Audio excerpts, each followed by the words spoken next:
হরে কৃষ্ণ, রাধে রাধে বন্ধুরা। আশা করি তোমরা সবাই খুব ভালো আছো আর রাধা মাধবের কৃপায় আমিও ভালো আছি। তো বৃন্দাবন থেকে ঘুরে এসে দোলযাত্রা পড়েছে। দোলযাত্রায় আমি আমার গোপুসোনাদের সাথে কীভাবে দোল খেললাম সেই ভিডিও নিয়েই তোমাদের কাছে এসেছি। তবে আমার কাছে রয়েছে এই আমার 4 গোপাল সোনা, আর সমস্ত গোপাল সোনারাই গেছেন ঘুরতে, কারণ আমি তো ছিলাম না, তোমরা জানোই। তো আমার যে বড় বড় বিগ্রহ, তো সে কারণে আমার শাশুড়ি মা পুজো দিয়েছেন। ওনার পক্ষে তো সম্ভব না অত বড় বিগ্রহ প্রত্যেক দিন মানে স্নান করানো, শয়নে দেয়া। তো সেক্ষেত্রে আমাদের পাশের বাড়িতেই রাধা মাধব আছে, তাদের বাড়িতে ওনারা নিজের থেকেই মানে এসেছে। আমি শাশুড়ি মা বলেছিলেন রেখে যাও, আমি কষ্ট করে করে দেবো, কিন্তু ওনারা নিজের থেকে এসে বলেছে যে আমাকে যে তোমার গোপাল সোনা দাও, আমাদের বাড়ি যাক, তুমিও যেমন ঘুরতে যাচ্ছ ও আমাদের বাড়ি থেকে ঘুরে আসো। তো এই বলে এক দিদি আমার পাশেই থাকে আর কি, বৌদি, তো এসে উনি নিয়ে গেছেন। তো যেহেতু দোলযাত্রা আছে সামনে, পূর্ণিমার পুজো, তো সেহেতু উনি আমার বিগ্রহ উনি দেননি, বলেছে পুজো হোক তারপর নিয়ে যাবে। তো সেক্ষেত্রে আমার যে 4 গোপাল সোনা আছে আমি তাদের সাথেই আজকে দোলযাত্রা পালন করব, আর আমার রাধা মাধবের সাথে। তো তোমরা তো দেখলেই আমি পঞ্চামৃত করে নিলাম, আর পঞ্চামৃত দিয়ে স্নান করাবার পর শুদ্ধ জল দিয়ে স্নান করিয়ে সাজুগুজু করিয়ে তারপর আমি দোলযাত্রা পালন করব। তো তোমরা দেখতে থাকো ভিডিওটা, আশা করি তোমাদের ভালো লাগবে। আর অনেক দিনই টক দই দিয়ে স্নান করানো হয়নি, তো সেই জন্য একটু টক দই দিয়েও আমি একটু মানে ভালো করে গাটা ডলে দিচ্ছিলাম। যেহেতু অঙ্গরাগ করা আছে আমার, রসগোল্লা পান্তুয়া, তো ওদের ক্ষেত্রে আমার টক দই দিয়ে অতটা ডলতে হয় না গা, কিন্তু যাদের অঙ্গরাগ করা নেই পুরো মানে দেহটা, তো তাদের ক্ষেত্রে একটু পরিষ্কার করার জন্য টক দই দিয়ে ডললে ভালোই হয়। তো চলো তাহলে ওদেরকে অভিষেক করিয়ে নিই, তারপর তোমাদের কাছে আবার আসছি।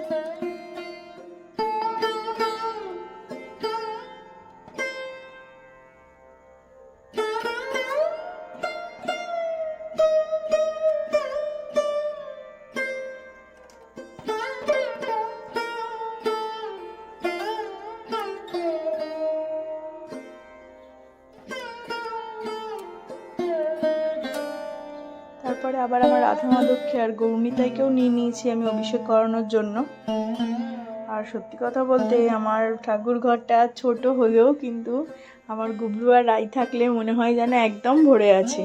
তো যেন মনে হচ্ছে একটু ফাঁকা ফাঁকা জায়গা নেই, ছোট জায়গা, তাও ওরা থাকলে মনে হয় সুন্দর ভরাট। আর ওরা নেই, তাও মনে হচ্ছে যেন আমার জায়গা মানে মানে ফাঁকা পড়ে রয়েছে অনেক জায়গা, এমন না লাগছে আর কি, ফাঁকা ফাঁকা।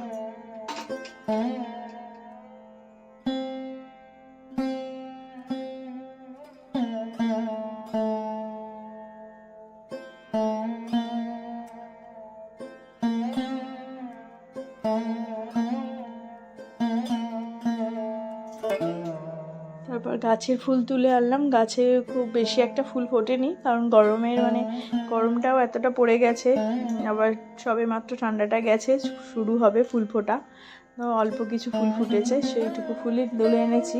টগর ফুল তবে অনেকটা পেয়েছি, আর দোকানের কিছুটা গাঁদা ফুল কেনা।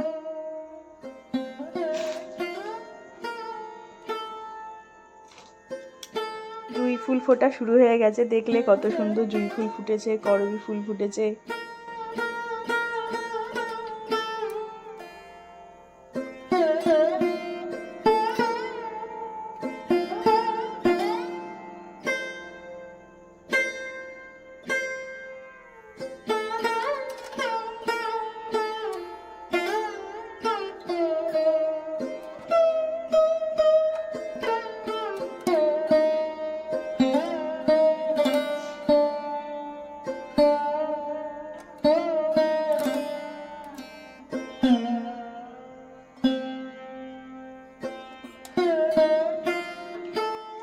সবাই সাজুগুজু করে বসে পড়েছে, এবার তুলসী পাতা চরণে দিয়ে দেবো, গোপাল সোনাদের চরণে আর আমার গোবিন্দর চরণে।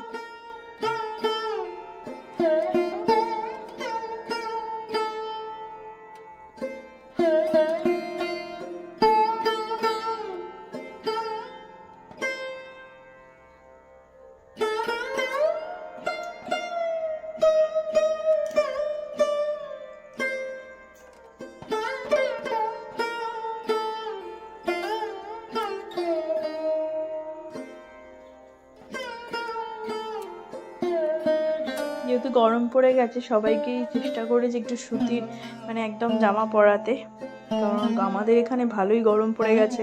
তোমরা কে কোথা থেকে ভিডিওটা দেখছো বলো যে তোমাদের ওখানে গরমটা কেমন।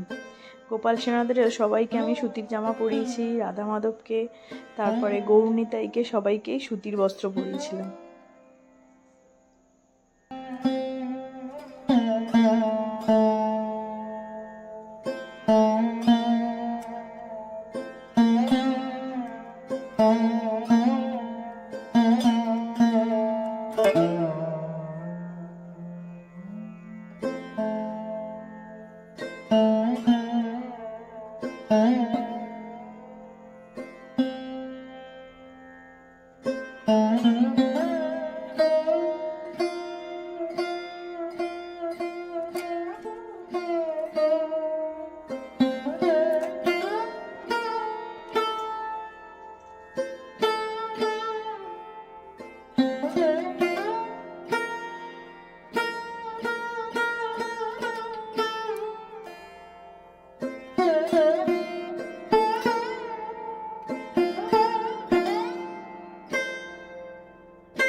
সবার প্রথমে আমি ঘিয়ের প্রদীপটা জ্বালিয়ে নিলাম, আর ধূপকাঠি জ্বালিয়ে একটুখানি প্রথমে আরতি করে নিচ্ছি।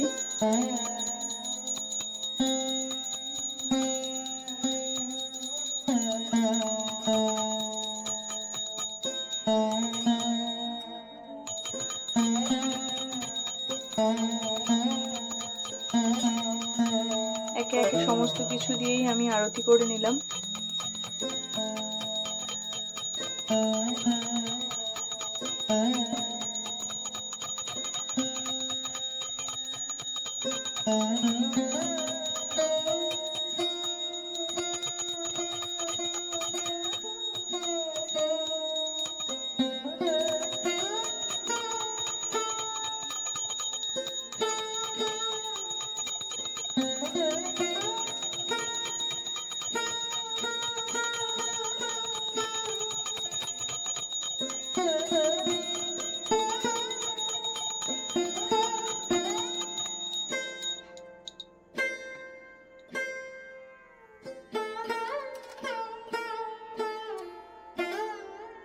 আরতি আমার হয়ে গেছে, পঞ্চপ্রদীপের তাপ আমার গোপাল সোনাদের, আর দিয়ে দিলাম একটুখানি তাপ।